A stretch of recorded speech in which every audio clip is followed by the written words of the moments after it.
ಬೆಳಗ್ಗೆ 10ಕ್ಕೆ ಸಿಎಂ ಕರೆ ಮಾಡಿ ನಿಮ್ಮ ಹೆಸರು ಇದೆ ಬನ್ನಿ ಅಂದ್ರು. 11 ಗಂಟೆಗೆ ನಿಮ್ಮ ಹೆಸರು ಕೈ ಬಿಟ್ಟಿದ್ದೇವೆ ಎಂದು ಹೇಳಿದ್ರು.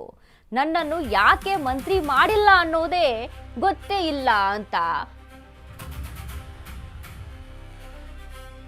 ಯಾರ ಹೇಳಿಕೆ ಇದು?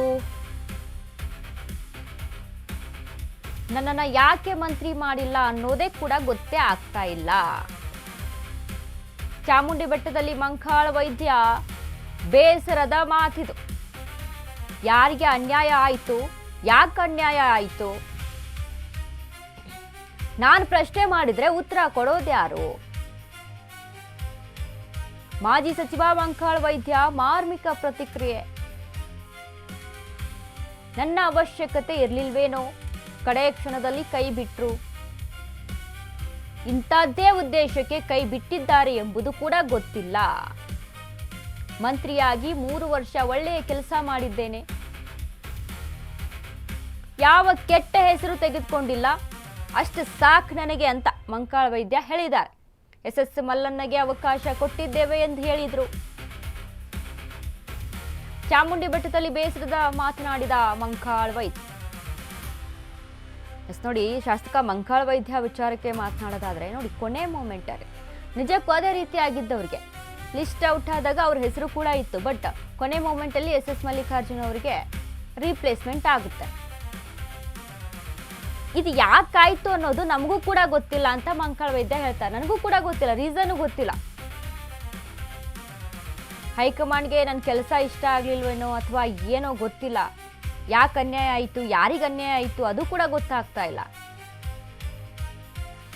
ನಾನು ಪ್ರಶ್ನೆ ಮಾಡಿದ್ರೆ ಉತ್ತರ ಕೊಡೋದು ಯಾರು ಅಂತ, ಅಂದ್ರೆ ಉತ್ತರ ಕೊಡೋರೇ ಇಲ್ವಾ ಅಂತ.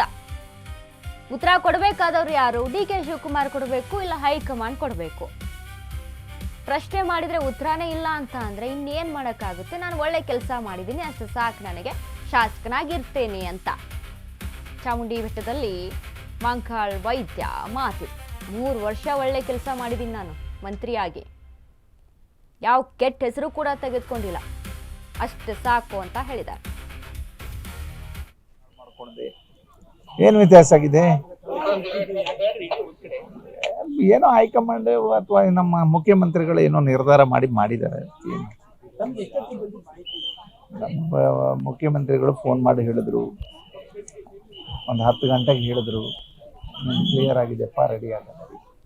ಕಡೆಗೆ ಒಂದು 11 ಗಂಟೆಗೆ ಮತ್ತೆ ಫೋನ್ ಬಂತು, ಇಲ್ಲ ಹೀಗೀಗೆ ನಾವು ಚೇಂಜ್ ಆಗಿದೆ, ಅದು ಬೇರೆಯವ್ರಿಗೆ ಆಗ್ತಾ ಇದೆ. ಇಲ್ಲ, ಇವರು ಮಲ್ಲಣ್ಣನಿಗೆ ಮಾಡಬೇಕು, ನಾವು ಮಲ್ಲಣ್ಣ ಅಂತ ಹೇಳ್ತಾರೆ. ಇಲ್ಲ, ಅವ್ರ ಅವಶ್ಯಕತೆ ಅದೇ ನಮ್ಮ ಪಕ್ಷಕ್ಕೆ, ಅದಕ್ಕೆ ತಗೊಂಡಿದ್ದಾರೆ. ಅವರು ಕ್ಷೇತ್ರಕ್ಕೆ ನಮ್ಮ ಅವಶ್ಯಕತೆ ಅದನ್ನ ಕ್ಷೇತ್ರಕ್ಕೆ ಬಿಟ್ಟಿದ್ದಾರೆ, ಜಿಲ್ಲೆಗೆ. ಮಾತಾಡ್ಬೇಕಲ್ಲ, ಮಾತಾಡೋದಷ್ಟೇ. ನಿರಾಸೆ ಯಾಕೆ ಆಗ್ತದ್ರಿ? ನಾವೇನು ಮಂತ್ರಿ ಆಗ್ಬೇಕು ಅಂದೇಳಿ ಬಂದಿದ್ದಲ್ಲ. ನನ್ನ ಕ್ಷೇತ್ರದ ಜನ ಏನೋ MLA ಮಾಡಿದ್ರು, ಪಕ್ಷಕ್ಕೆ 140 ಸೀಟ್ ಬಂತು, ಸರ್ಕಾರ ಬಂತು, 3 ವರ್ಷ ಮಂತ್ರಿ ಆಗಿದ್ದೇನೆ, ಒಳ್ಳೆ ಕೆಲಸ ಮಾಡಿದ್ದೇನೆ, ಎಲ್ಲೂ ಒಂಚೂರು ಹೆಸರಾಳು ಮಾಡ್ಕೊಂಡೆ. ನನ್ಗೇನು ಕೆಲಸ ಕೊಟ್ಟಿದ್ದಾರೆ ಅದನ್ನು ಕರೆಕ್ಟಾಗಿ ಮಾಡಿದ್ದೇನೆ. ಈಗ ಇಡೀ ರಾಜ್ಯದಲ್ಲಿ ಅಲ್ಲಲ್ಲಿ ಗಲಾಟೆ ಮಾಡ್ತಾ ಇದ್ದಾರೆ. 34 ಬಿಟ್ಟು 35 ಮಂತ್ರಿ ಮಾಡ್ಲಿಕ್ಕೆ ಆಗ್ತದೇನ್ರಿ? ಆಗೋದಿಲ್ಲ.